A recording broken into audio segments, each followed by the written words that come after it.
यदा यदा हि धर्मस्य ग्लानिर्भवति भारत अभ्युत्थानम् अधर्मस्य तदात्मानं सृजाम्यहम् परित्राणाय साधूनां विनाशाय च दुष्कृताम् धर्म संस्थापनार्थाय संभवामि युगे युगे।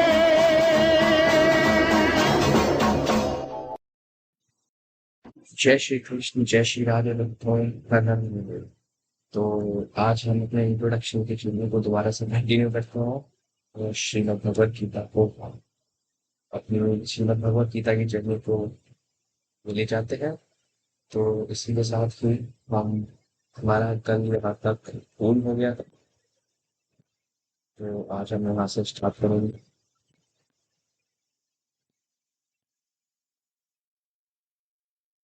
साधारणतः भक्ति सहित कर्म ही कर्म शब्द से अभिहित है। जिस कर्म में भक्ति का प्राधान्य रहता है कर्म भक्ति अधीन होती है। कर्म तो सभी प्रकार से करते हैं। ये हमने पिछली वीडियो में भी देखा था। कर्म तो हर प्रकार के होते हैं, अच्छा कर्म, बुरा कर्म। लेकिन कर्म में भक्ति की प्रधानता, वही सही भक्ति वाला कर्म कहलाता है। वही भक्ति अधीन, वही कर्म अधीन होता है भक्ति को, जिसमें भक्ति की प्रधानता। ठीक है, उससे कर्म मिश्रा भक्ति या प्रधानी भूमिता भक्ति कहते हैं। जिन कर्मों का उद्देश्य भगवान की प्रीति होता है वे ही यथार्थ है कर्म है। जी, जिन कर्मों से भगवान की प्रीति होती है वे ही यथार्थ कर्म कहलाए गए हैं। तो ये कर्म तो बहुत प्रकार के होते हैं, अच्छा भी होता है, बुरा भी होता है। लेकिन जिन कर्मों का उद्देश्य भगवान की प्रीति होता है, भगवान के प्रति जो कर्म हम करते हैं वही यथार्थ कर्म, वही श्रीमद् गीता के हिसाब से वही यथार्थ कर्म है, वही श्रेष्ठ कर्म है। तत्कर्म हरितोषणम यत्। इसलिए गीता व्यासवास में भी ऐसा कहा गया है, मत कर्म कृण्य स मामेति पांडव। अर्थात जो मेरी प्रीति के उद्देश्य के लिए कर्म करते हैं वे ही मुझे प्राप्त करते हैं। ज्ञान ज्ञान श्री कृष्ण ने भगवान के प्रति शरणागत जिज्ञासु अर्थाती और ज्ञानियों में ज्ञानी को ही सर्वश्रेष्ठ बतलाया। देखिए, श्री कृष्ण ने भगवान के प्रति शरणागत और जिज्ञासु अर्थाती और ज्ञानियों में ज्ञानी को ही सर्वश्रेष्ठ बतलाया है। देखिए, गीता में कृष्ण जी के हिसाब से एक प्रश्न उठता है कि कर्म ज्यादा श्रेष्ठ है या ज्ञान ज्यादा श्रेष्ठ है। तो श्री कृष्ण जी के हिसाब से ज्ञान ज्यादा श्रेष्ठ है, जो कि मैं आगे भी आपको बताऊंगा। जो हमारे अध्याय में इसका वर्णन है। ज्ञान ही को सर्वश्रेष्ठ बताना है।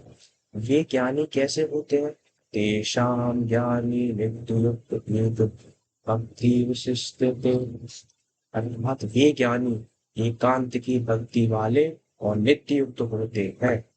भक्ति रहित निर्विशेष ब्रह्मवादी ज्ञानी से यहाँ कोई तात्पर्य नहीं है। देखिए, यहाँ पर भक्ति रहित निर्विशेष ब्रह्मवादी ज्ञानी से यहाँ इसका कोई तात्पर्य नहीं है। इन सब का यहाँ पर कोई तात्पर्य नहीं है। इसलिए आगे गीता में अपनी बात और स्पष्ट करते हुए श्री कृष्ण कहते हैं, बहुना जन्म ज्ञानवान प्रपद्ये। अर्थात जो सर्वत्र ही वासुदेव का दर्शन करते हैं, मेरे शरणागत होते हैं और भक्ति में स्थिर चित्त वाले होते हैं, ऐसे परम ज्ञानी भक्त सुदुर्लभ है। भक्ति प्रधान ही ज्ञान शब्द वाच्य है। जो ज्ञान प्रेम भक्ति के प्रति अभिमुख होता है उसे ज्ञान मिश्रा भक्ति कहते हैं। देखिए, ज्ञान मिश्रा भक्ति किसे कहते हैं? जो ज्ञान प्रेमा भक्ति के प्रति अभिमुख होता है उसे ज्ञान मिश्र भक्ति बोलते हैं। कुछ दूर अग्रसर होने पर, प्रेम की प्रचुरता होने पर जब ज्ञान निरस्त हो जाता है तब विशुद्ध केवल राम भक्ति या पूर्णा भक्ति प्रकाशित होती है।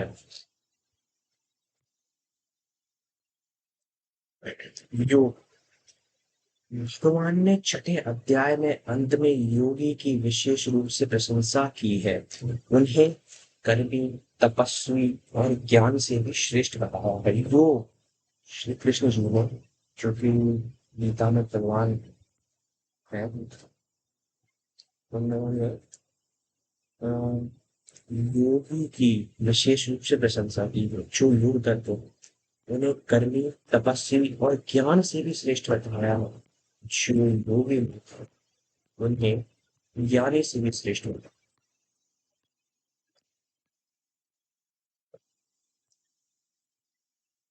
अर्जुन को योगी बनाने के लिए उपदेश दिया। तपस्वी तो योगी। गीता किंतु अगले श्लोकों में भी भगवान कहते हैं, कैसा योगी? योगी नामिनी सर्वेशा मत अर्थात समस्त प्रकार के योगियों में वे योगी ही सर्वश्रेष्ठ है जो अंतरात्मा से, हृदय से श्रद्धा पूर्वक सदा सर्वदा मेरा भजन करते हैं।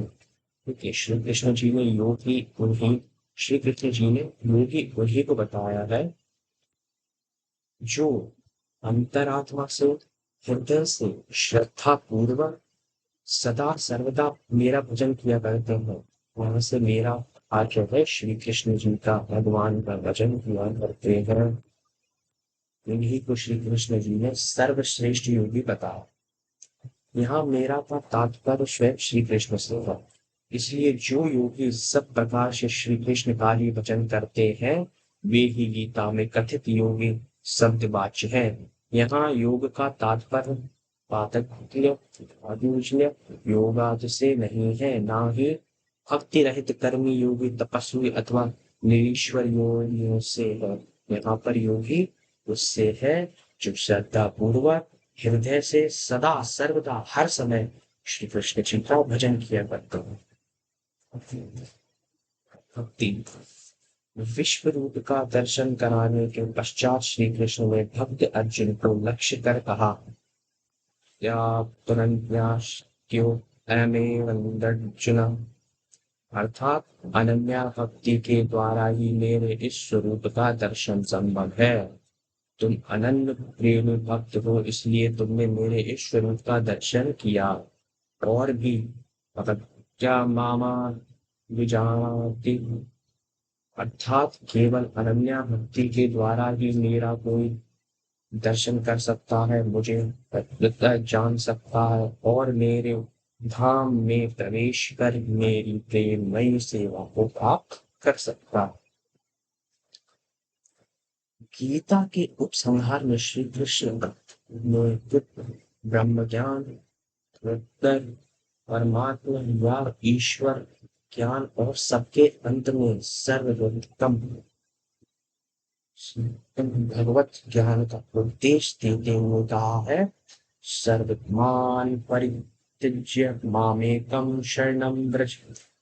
इसी श्लोक में श्री कृष्ण ने अर्जुन को सर्वलौकिक धर्मों को त्याग कर अपने प्रति शरणागत होने के लिए उपदेश दिया। इसके द्वारा यह प्रतिपादित होता है कि भक्ति ही भागवत प्राप्ति का एकमात्र उपाय है। जो भगवत प्राप्ति का एकमात्र उपाय क्या है? भक्ति। भक्ति ही भगवत प्राप्ति का एकमात्र उपाय है। भक्ति के द्वारा ही भगवान के पूर्ण स्वरूप की प्राप्ति संभव है। यह भक्ति दो प्रकार की है, केवला और निर्धानी भूता। भक्ति कितने प्रकार की है? केवला,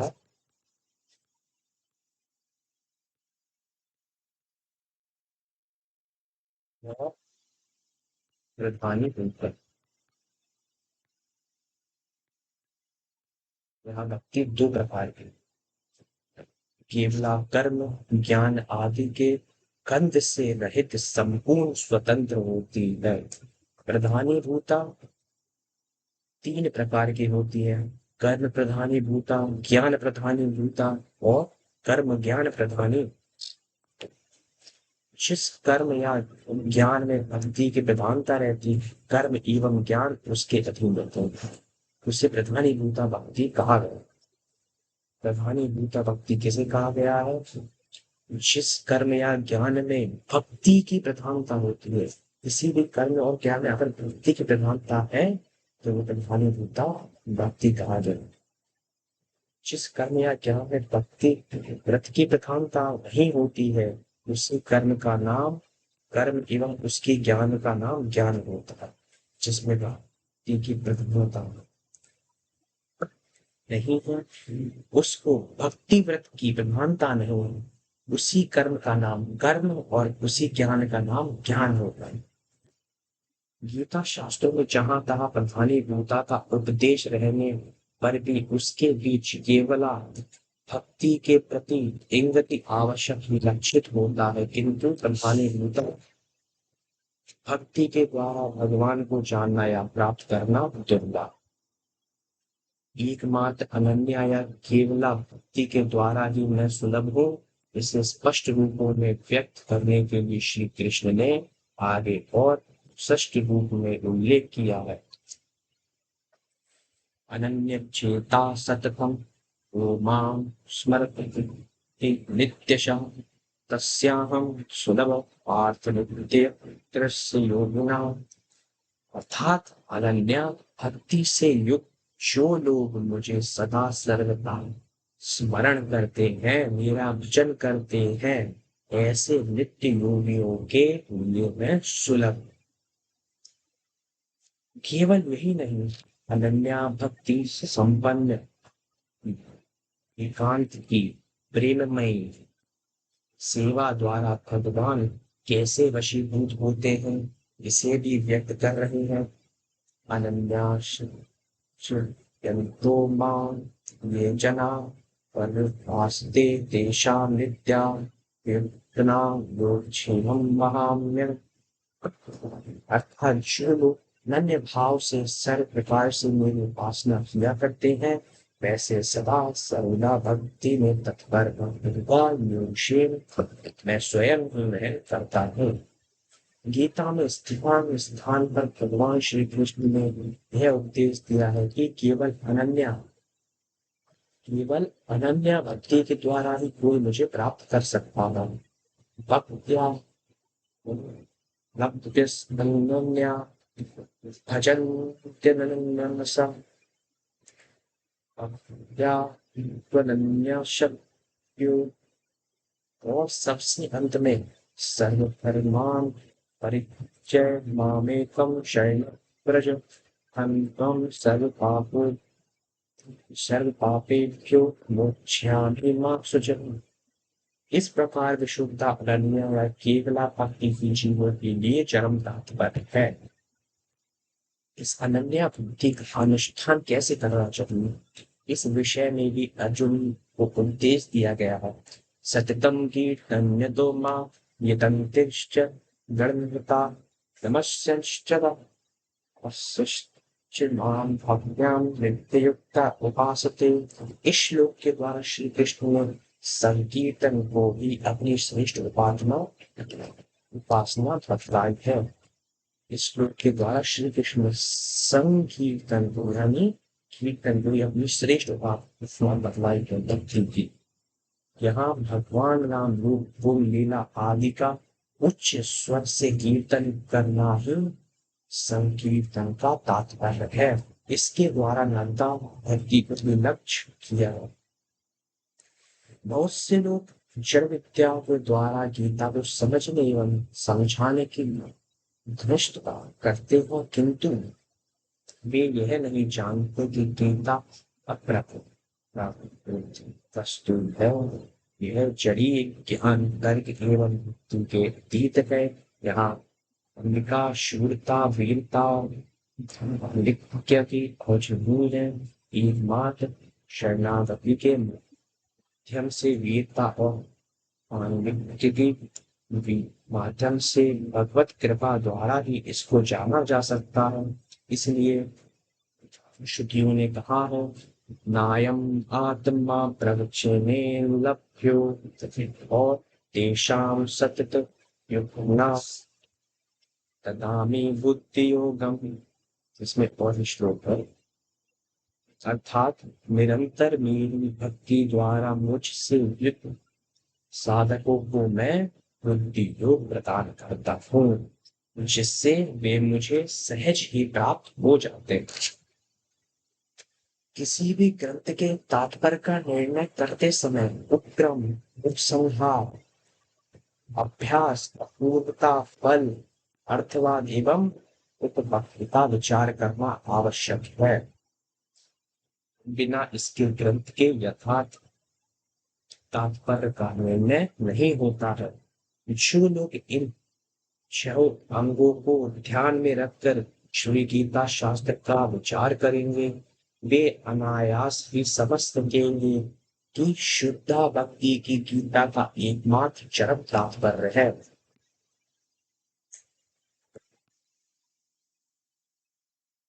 आजकल साधारण लोग शास्त्र के इन अंगों पर बिना विचार किए स्वार्थ सिद्धि के लिए मनमाने ढंग से शास्त्रों के तात्पर्य का निर्णय करते हैं। जैसा कि मैंने आपको पहले बताया था, लोग अपने हिसाब से अपने मेन मोटिव तो गीता तो क्या है, मैंने आपको पहले बताया था।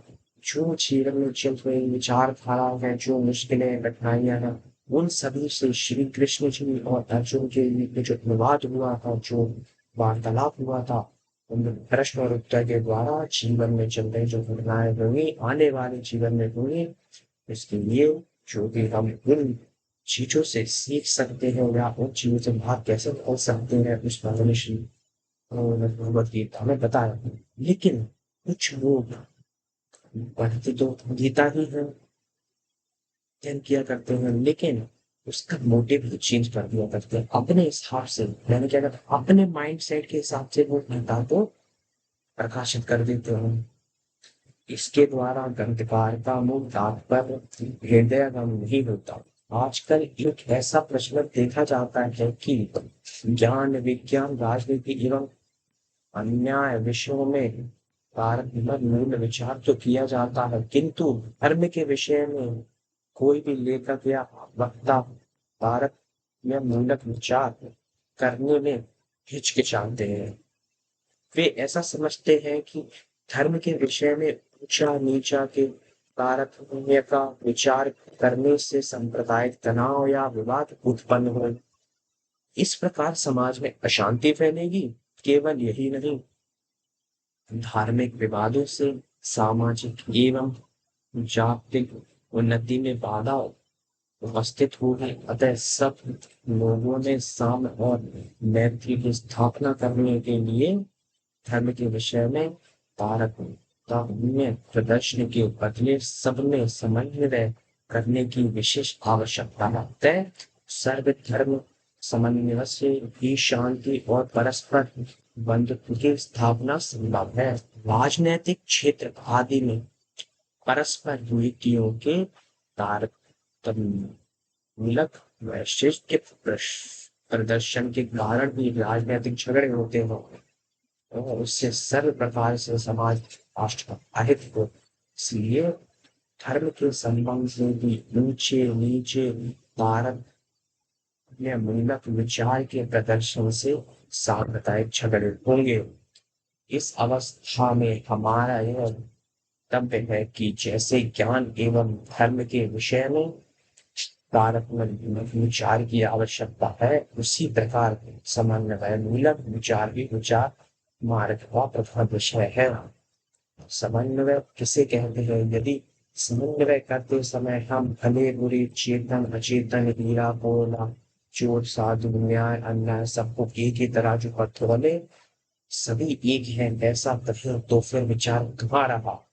यह तो ये अज्ञानता है, जिसको वह नहीं कहा जा सकता।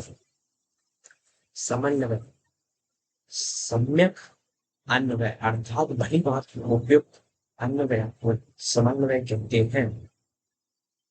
यदि वास्तव में समन्वय करना है तो कर्ता कर्म क्रिया के पदों का उपयुक्त स्थानों में सन्निवेश करना होगा। ऐसा नहीं करके कर्ता के स्थानों में क्रिया, क्रिया के स्थान में कर्म, कर्ता के स्थान में क्रिया, क्रिया के स्थान में कर्म और कर्म के स्थान में दूसरा पद बैठाने से अन्वय नहीं होता।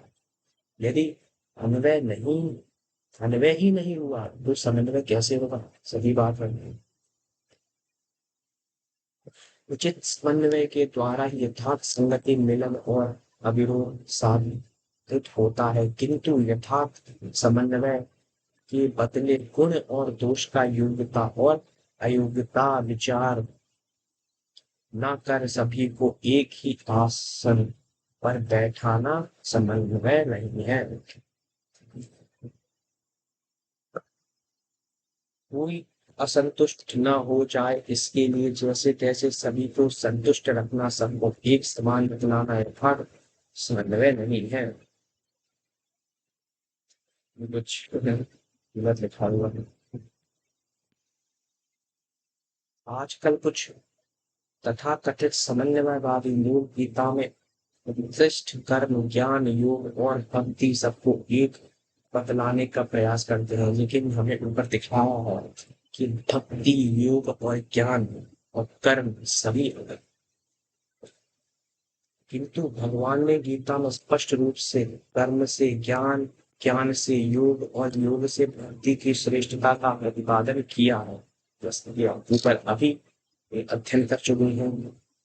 माया मुक्त जीवों के लिए सकाम सत्कर्म, उससे ऊपर वालों के लिए निष्काम भगवत भगवत कर्म, उससे भी उन्नत साधकों के लिए तत्व ज्ञान और अंत में शुद्ध भगवत गीता भगवती को श्रेष्ठ बतलाया है।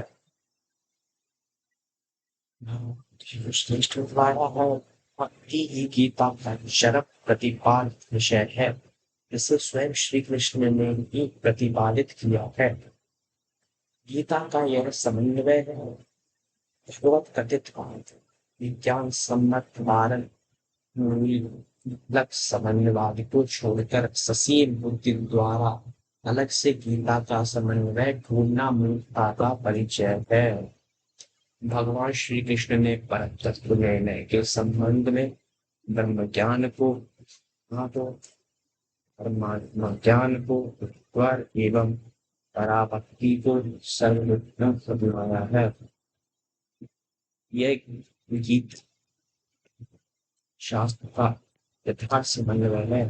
कुछ आधुनिक व्याख्या देव देवियों की आराधना एवं श्री भगवान की आराधना एक मानते हैं, किंतु गीता में अन्याय देवी देवताओं पूजा को एक प्रतिदेवता श्लोक के द्वारा अविधि पूर्वक बतलाया गया है। देवताओं की पूजा करने वाले देव लोगों को प्राप्त कर भोगों को भोगने के पश्चात पुनः लौट आते हैं, किंतु इधर देखने की आवश्यकता है। किंतु भगवत आराधक भगवत धाम में प्रेम में सेवा का लाभ कर वहां से कभी भी पतित नहीं होते। जय श्री कृष्ण। शास्त्रों में यह स्पष्ट उल्लेख है, जो लोग श्री नारायण और इंद्रादि देवताओं को एक समान समझते हैं वे पाषंडी हैं, नरक को प्राप्त होते हैं। यस्तु नारायण देवं रुद्रादि देवतम विष्णु सर्वस्यो वा मार्गी कुछ लोग गीता के ये यथा माप प्रपन्नते वासुदेव वचाम्यहम् गीता श्लोक की अत्यंत गलत व्याख्या करते हैं। इस श्लोक के द्वारा वे यह कहना चाहते हैं कि जो लोग जैसी भी आराधना क्यों ना करें, वे सभी अंत में एक ही धाम में पहुंचेंगे, ऐसा बिल्कुल नहीं। पथ अनेक है किंतु सभी का गंतव्य स्थल एक है, किंतु विशेष रूप से विचार करने से इसका तात्पर्य वैसा नहीं प्रतीत होता है। इसका तात्पर्य यह है कि जिसकी मेरे प्रति जैसी शरणागति है, उसी के अनुसार मैं उसको वैसा ही फल प्रदान करता हूँ। जैसा कर्म वैसा फल, जैसा गुरु चुनते हैं, जैसा जैसा कर्म होगा वैसा ही उसका फल मिलेगा। अतएव सभी एक हैं, यह कैसे संभव है? जो अपनी अप्रपन्न है और जो प्रपन्न है, दोनों का फल एक है। गीता के इस श्लोक या किसी श्लोक में ऐसा नहीं कहा गया है। बल्कि ये जो लोग भगवान का आश्रय ग्रहण करते हैं, उन सबका उद्देश्य एक नहीं होता। कर्मी विषय भोग फल की कामना से, ज्ञानी मुक्ति के लिए। देखो, जो कर्मी लोगों को विषय को फल की कामना से भगवान का आश्रय ग्रहण करते हैं, ज्ञानी लोग मुक्ति के लिए, योगी सिद्धि प्राप्ति के लिए तथा भगवत भक्त भगवान की एकांत की प्रेममय सेवा प्राप्ति के लिए उद्देश्य से भगवान आश्रय करते हैं। इन सब की कामना साधना एवं उद्देश्य अलग अलग, अतएव ये सब एक ही फल को पाएंगे, यह असंभव है। सभी एक ही फल को नहीं पाएंगे। अधिकांश लोग उक्त श्लोक के गति चरना पाठ कर यह गलत धारणा कर लेते हैं कि सारे मनुष्य सब प्रकार से भगवत प्राप्ति के पथ पर ही अग्रसर हो रहे हैं। ऐसा मानने से यह भी मानना पड़ेगा कि चोर, डकैत, गुंडे, नव्य चाहिए, ये सभी भगवत प्राप्ति के पथ पर ही चल रहे हैं। ऐसा कैसे हो सकता है? तो आप लोग भी जरा सोचिए कि चोर, डकैत, गुंडे, व्यापारी, ये सभी भगवत प्राप्ति के पथ पर ही चल रहे हैं, समान तो नहीं। क्या ऐसा मानना उचित है? नहीं, कदापि नहीं। इस श्लोक का यथार्थ तात्पर्य है कि कर्म, ज्ञान, भोग और भक्ति भगवान के द्वारा बतलाए हुए पथ है। लोग योग्यता अनुसार जैसा पथ का अनुसरण करेंगे वैसा ही फल पाएंगे। साधना के भेद से फल का भेद अवश्य स्वीकार करना होगा। बौद्ध, शांकर, जैन, शिव, शाक्त और वैष्णव विचार एवं साधन में स्पष्ट ही भेद है। बस दशा में यह कहना कि ये सभी एक ही फल पाएंगे, सभी एक ही गति होगी, यह गलत विचार, यह युक्ति सफल विचार नहीं है। ये सभी अलग अलग कामनाओं की प्राप्ति के लिए पृथक पृथक साधनाओं का अवलंबन करते हैं। शून्यवादी बौद्ध निर्वाण और शून्य में मिलना चाहते हैं। अद्वैतवादी साचित चाहते हैं। शब्द विषय भोग की कामना करते हैं। शैव मोक्ष की कामना से स्वर्ग या शिव होने की चेष्टा करते हैं। उन्हें बौद्ध वेद नहीं मानते। अद्वैतवादी वेद को ही अपौरुषेय मानते हैं। शब महामाया को आध्यात्मिक शक्ति मानते हैं, किंतु शैव उमापति शिव को ही परतत्व मानते हैं। इनके विचार भिन्न भिन्न है, साधन भी भिन्न भिन्न है, उद्देश्य भी अलग अलग है और आराध्य भी अलग है। अतएव ये सभी एक ही फल प्राप्त करेंगे, ऐसा कहना मूर्खता के अतिरिक्त और क्या ही हो सकता है। यह गीता सम्मत विचार नहीं है। श्रीमद् भगवत गीता के समस्त अध्यायों का सारांश, तो यहाँ से हमारे श्रीमद् भगवत गीता के जितने भी अध्याय उनका सारांश, उनका मोटिव क्या है, उनकी एक प्रकार से समरी, सभी अध्याय की समरी क्या क्या है उन अध्याय में, उसका वर्णन हम यहाँ पर देखेंगे। तो ज्यादा बड़ी ना हो तो आज का हम प्रस्ताव यहीं पर समाप्त करते हैं। आज आप सभी से मेरी प्रार्थना है कि आप अगर मुझे सपोर्ट करें, सभी वीडियो को साझा करें अपने मित्रों से, अपने परिवारजनों से, कृपया करके सभी सपोर्ट करें, मुझे प्रेम को प्यार दें। सब मेरा चलिता। हर हर महादेव, जय श्री कृष्ण।